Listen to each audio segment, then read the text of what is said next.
माजी मंत्री मधुकरराव पिचड यांचं निधन झालेलं आहे। नाशिकच्या रुग्णालयामध्ये त्यांनी अखेरचा श्वास घेतलाय। ब्रेन हॅमरेजमुळे रुग्णालयामध्ये त्यांच्यावर उपचार सुरू होते। 1.5 महिन्यांपासून त्यांच्यावर उपचार सुरू होते। नाशिकच्या रुग्णालयामध्ये त्यांनी अखेरचा श्वास घेतलेला आहे। अत्यंत दुःखद अशी ही बातमी। माजी मंत्री मधुकरराव पिचड यांचं निधन झालेलं आहे। ब्रेन हॅमरेजमुळे रुग्णालयामध्ये त्यांच्यावर उपचार सुरू होते। गेल्या 1.5 महिन्यांपासून त्यांच्यावर रुग्णालयामध्ये उपचार सुरू होते अशी देखील माहिती समोर येते। अखेर त्यांनी नाशिकच्या रुग्णालयामध्ये अखेरचा श्वास घेतलाय। माजी मंत्री भाजपचे ज्येष्ठ नेते मधुकरराव पिचड यांचं निधन झालेलं आहे।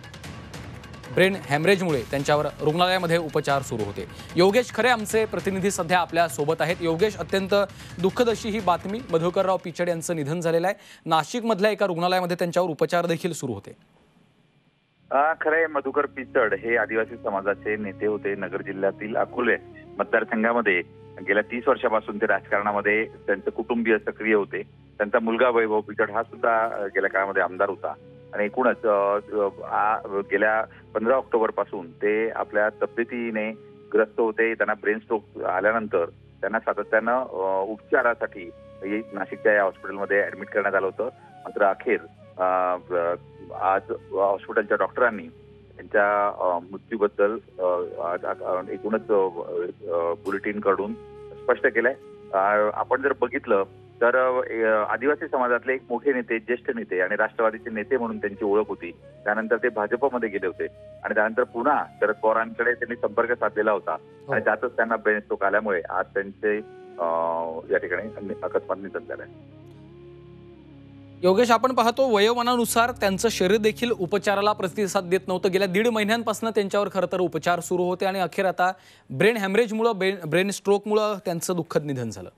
खरं त्यांचं वय 83 वर्षाचं होतं आणि त्यामुळे अनेक औषधांना त्यांचं शरीर हे रिस्पॉन्स करत नव्हतं असं डॉक्टरांचं म्हणणं होतं। त्यांना सातत्यानं आयसीयू मध्ये ठेवण्यात आलेलं होतं आणि त्यानंतर शर्थीचे प्रयत्न या ठिकाणी करण्यात आले। अनेक तज्ज्ञ डॉक्टर मुंबईवरून सुद्धा या ठिकाणी बोलवण्यात आले होते। मात्र अनेक वेळेस त्यांच्या बॉडीने कधी सकारात्मक रिस्पॉन्स यामध्ये दाखवला, मात्र काही वेळेस अचानकपणे ही तब्येत ढासळत होती। मात्र अखेर त्यांनी आता या जगाचा निरोप घेतलाय। निश्चितच योगेश, आपण पाहतोय खरं तर त्यांची राजकीय कारकिर्दीवर जर देखील आपण नजर टाकली तर एक अत्यंत महत्त्वाचं राजकीय वर्तुळातलं महत्त्वाचं नाव, महत्त्वाचे नेते आज आपल्यातनं निघून गेले। त्यामुळे राजकीय वर्तुळामधनं देखील आता दुःखद प्रतिक्रिया समोर येत आहेत। खरे का गेल्या 2-1.5 महिन्यात जर आपण बघितलं तर भारती पवार ज्या केंद्रीय राज्यमंत्री होत्या त्या माजी केंद्रीय राज्यमंत्रींनी पण त्यांना भेट दिली होती। त्यानंतर आदिवासी समाजातले अनेक नेते त्यांना भेटून गेले होते। स्वतः बाळासाहेब थोरात नगर जिल्ह्यातले काँग्रेसचे नेते सुद्धा त्यांना भेटून गेलेले होते, त्यांची म्हणजे विचारपूस करून गेलेले होते। एकूणच अनेक नेत्यांनी यामध्ये हळहळ व्यक्त केली आणि विशेषतः आदिवासी समाजामध्ये जे धनगर समाजाचा प्रश्न सध्या आपण निश्चितच थोडंसं योगेश थांबवतोय। एक महत्त्वाची अपडेट येते की क्रिटिकल आहे। रक्तदाब जो आहे त्यांचा बऱ्यापैकी कमी राहतो।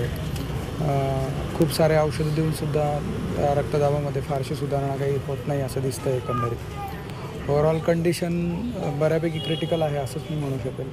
आणि पुढचे मधुकर पिचड साहेबांचं आज संध्याकाळी 6:30 वाजता या ठिकाणी नाशिक या ठिकाणी 9 पल्स हॉस्पिटल या ठिकाणी निधन झालेलं आहे। त्यांचा अंत्यविधीचा कार्यक्रम त्यांच्या मूळ गावी राजोर या ठिकाणी उद्याला 4 वाजता त्या ठिकाणी होणार। त्याला जे अकोला कॉलेज आहे आणि पक्ष कार्यालय ऑफिस आहे या 2 ठिकाणी तिथं ठेवलं जाईल। सकाळी 10 वाजता देवठाण या गावी जाणार आहे। तिथून 10:30 वाजता पक्ष कार्यालयाच्या त्या ठिकाणी येतील आणि साधारणपणे 1 वाजेच्या दरम्यान अकोला कॉलेज या ठिकाणी ठेवण्यात येईल। आणि नंतर राजूर येथील जे मधुकरराव पिचड विद्यालय आहे त्या विद्यालयामध्ये त्या ठिकाणी लोकांना अंत्यदर्शनासाठी ठेवतील आणि नंतर मग पुढील विधीसाठी राजूर निवासस्थानी नेण्यात येईल।